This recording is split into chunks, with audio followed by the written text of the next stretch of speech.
Mas Anies itu dikutip oleh Reuters dalam sebuah interview di Singapura.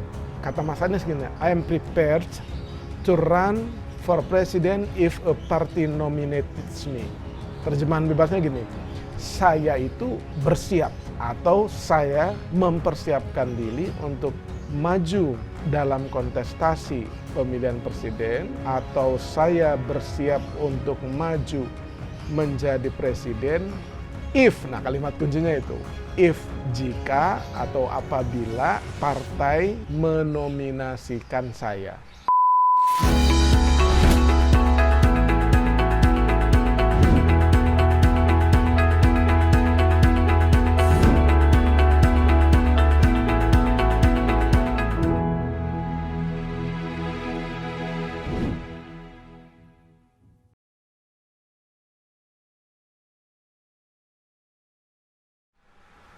Kawan baik, jumpa kembali bersama Nur Iswan Channel. Kali ini saya hanya akan membahas tentang pernyataan Mas Anies di Singapura yang dimuat di kantor berita Reuters. Nah, pernyataan ini ternyata mengundang kehebohan dan keramaian, karena memang baru pertama kali Mas Anies itu menyatakan atau memberikan sinyal yang lebih terang tentang rencana Mas Anies pasca selesainya amanah menjadi gubernur DKI. Nah, dilalahnya, kalau orang Jawa bilang tuh dilalahnya, pernyataan itu memberikan sinyal kuat bahwa Mas Anies itu siap untuk, kalau di media Indonesia itu banyak istilahnya, ada yang siap mencalonkan diri, siap maju, siap menjadi presiden gitu. Jadi terjemahannya itu beragam. Memang selama ini Mas Anies biasanya apabila ada pertanyaan tentang Pilpres 2024, jawaban Mas Anies itu setelah saya amat-amati hanya ada dua. Pertama, biarkan saya mengurus Jakarta dulu dan sedang fokus menjadi gubernur, mengurusi DKI Jakarta. Dan jawaban khas Mas Anies yang kedua tuh biasanya dengan berbagai diksi kata yang berubah-ubah, biasanya itu intinya adalah belum saatnya bicara itu. Nah, kembali ke pernyataan yang bikin heboh minggu lalu di Reuters, saya hanya ingin memperlihatkan berita yang lengkap dari website kantor berita Reuters itu, yang dimuat di tanggal 15 September 2022. Kelihatannya waktu Mas Anies menerima penghargaan Lee Kuan Yew Fellowship itu di Singapura, mungkin ada salah satu wartawan yang hadir dan mengkonfirmasi tentang 2024 kepada Mas Anies. Artikel ini berjudul Popular Governor of Indonesian Capital Prepare. Jadi prepare-nya itu dalam tanda petik prepare to run for president. Jadi lihat di layar judulnya seperti itu, dan ditulis artikel ini atau mungkin diedit oleh Kanupriya Kapoor, ya kan. Nah, jadi diksi kata atau keywordnya itu prepare, ya kan. Nah, prepare ini memang bisa diartikan siap, tapi kalau siap itu mungkin I am ready, nah gitu, itu siap tuh. Tapi kalau prepare pakai id, prepared, itu mungkin lebih kena mempersiapkan diri atau bersiap. Jadi terjemahan menjadi mencalonkan diri itu kurang pas menurut selera bahasa Inggris. Nah, kita bacakan. Jadi langsung saya bacakan terjemahan bebasnya saja, dan kawan baik lihat di teks bahasa Inggrisnya. Jadi Gubernur populer DKI Jakarta pada hari Kamis mengatakan dia mempersiapkan diri atau dia bersiap untuk maju menjadi presiden di Indonesia yang disebut sebagai negara demokrasi terbesar di dunia. Jadi negara ketiga demokrasi terbesar di dunia pada tahun 2024. Meskipun katanya hingga saat ini belum mendapatkan dukungan dari partai manapun. Sebenarnya belum mendapatkan dukungan itu agak kurang tepat karena faktanya Nasdem itu sudah mengusung Mas Anies di Rakernas yang lalu. Jadi prepare ya, ingat tuh, prepare artinya bersiap. Jadi bersiap itu tafsirnya sebagaimana kawan baik tahu, mekanisme pencalonan presiden di Indonesia, undang-undangnya mengatakan itu harus diusung oleh minimal 20%. 20% suara di DPR RI kursinya. Jadi bisa satu partai, kalau memang cukup, bisa gabungan partai-partai. Jadi, nah di artikel ini juga disebutkan di paragraf yang kedua, sebagai gubernur yang hampir selesai di bulan Oktober mendatang, karena sudah 5 tahun, Mas Anies telah muncul di banyak survei independen sebagai salah satu yang diharapkan ikut dalam Pilpres 2024 mendatang yang akan diselenggarakan pada bulan Februari. Nah, kalimat lengkapnya Mas Anies itu dikutip oleh Reuters dalam sebuah interview di Singapura. Kata Mas Anies gini, I am prepared to run for president if a party nominates me. Terjemahan bebasnya gini, saya itu bersiap, ya kan? Atau saya mempersiapkan diri untuk maju dalam kontestasi pemilihan presiden, atau saya bersiap untuk maju menjadi presiden if, nah kalimat kuncinya itu, if, jika atau apabila partai menominasikan saya. Jadi sebenarnya tidak ada yang salah. Seperti saya bilang tadi, mekanisme partailah yang akan menominasikan seseorang menjadi calon presiden dan calon wakil presiden gitu. Kemudian dia juga menambahkan bahwa tidak atau bukan menjadi anggota satu partai manapun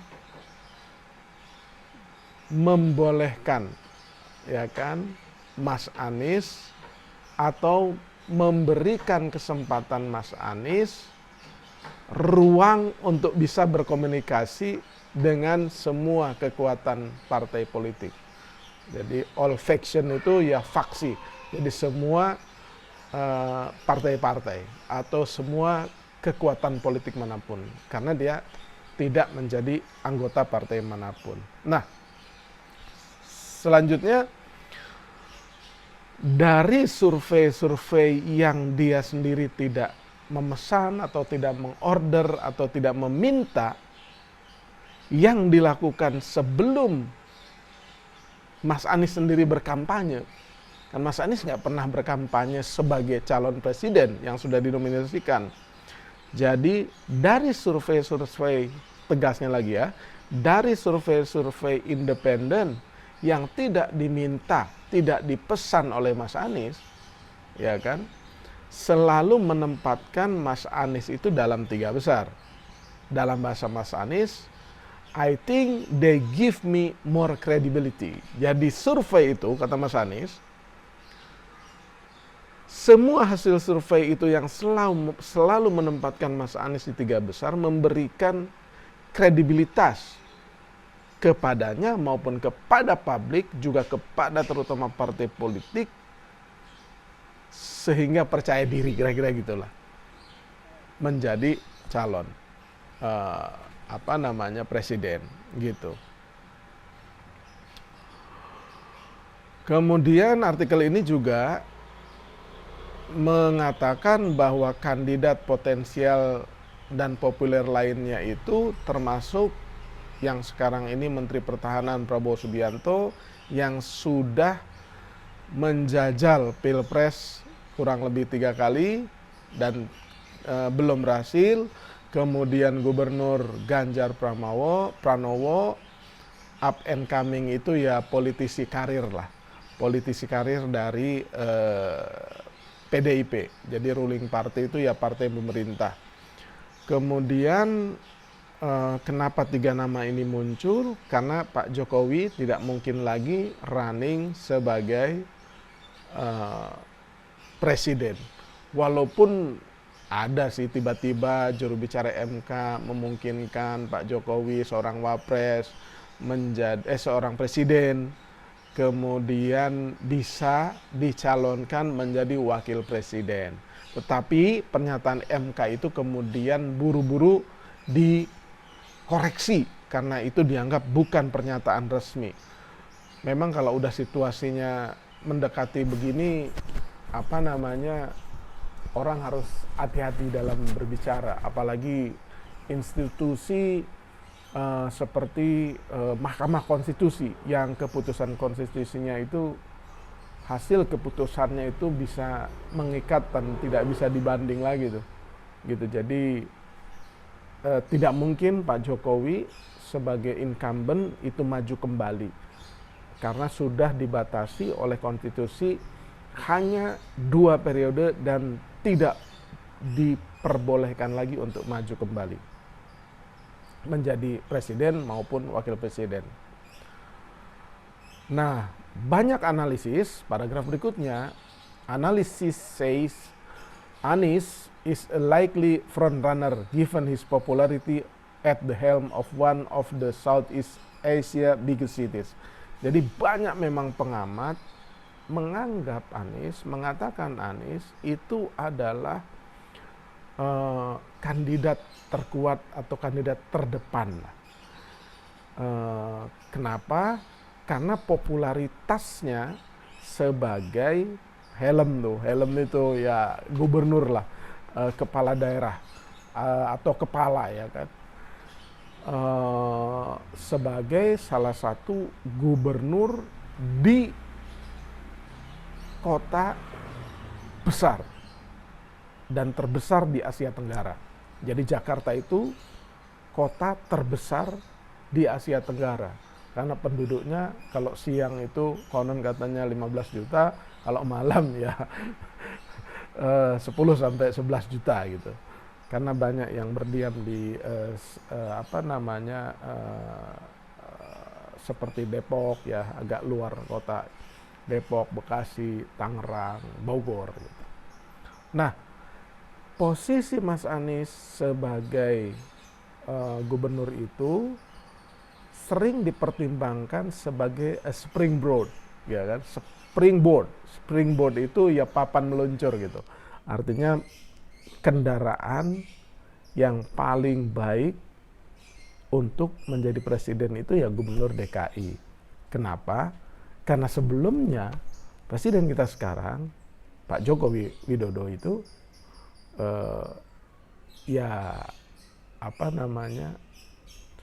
menjadi gubernur walaupun hanya 2 tahun sebelum memenangkan jabatan presiden di 2014.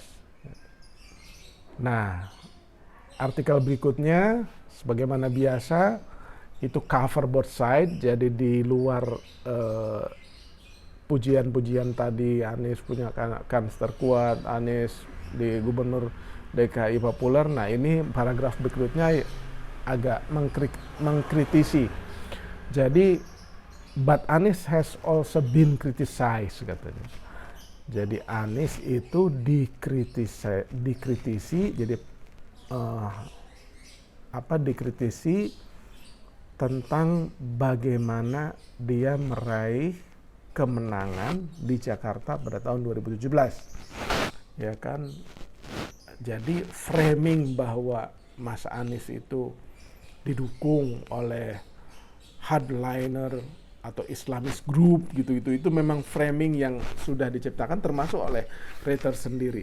Jadi Reuters artikel ini kemenangan Anies itu dibantu oleh kelompok Islamis yang garis keras, yang sudah mengagitasi publik selama berbulan-bulan melawan kompetitornya dan mantan gubernur Basuki Cahayapurnama. Disebut juga di sini an ethnic Chinese Christian who was later jailed for insulting Islam. Basuki Cahayapurnama atau Ahok itu disebut oleh Reuters berasal dari etnis Cina dan Kristen. Ahok selalu menyebut dianya itu double minority, yang kemudian ditahan atau dipenjara karena penodaan agama Islam, ya kan. Nah, kita lanjutin. Nah, pada waktu pertarungan pilkada itu, Mas Anies yang disebut sebagai Islam moderat, ya kan, datang dari kalangan Muslim moderat, itu dilihat hanya melakukan sedikit untuk meredam ketegangan agama dan ketegangan horizontal di negara Muslim terbesar ini. Jadi itu anggapan bahwa Mas Anies itu melakukan dianggap tidak serius lah untuk meredam ketegangan itu. Jadi anggapan itu di framing pada saat kampanye Mas Anies, pada saat pilgub, dan kemudian setelahnya. Jadi framing negatif Mas Anies seperti ini itu terus berlanjut. Tetapi Mas Anies mengatakan, but he say his policy as a governor had united the people of Jakarta. Tapi atas pertanyaan mungkin pernyataan dari Reuters, Mas Anies menjawab bahwa semua kebijakan beliau sebagai gubernur, jadi kebijakan Mas Anies sebagai gubernur DKI telah mampu menyatukan masyarakat Jakarta. Jadi anggapan-anggapan itu keliru, ya kan. Misalkan Mas Anies mendiskriminasi agama tertentu atau pemeluk agama tertentu atau etnis tertentu, menurut Mas Anies itu tidak ada, ya, tidak terbukti, karena Mas Anies sudah 5 tahun menjabat di DKI Jakarta, ya kan. Makanya di ujung terakhir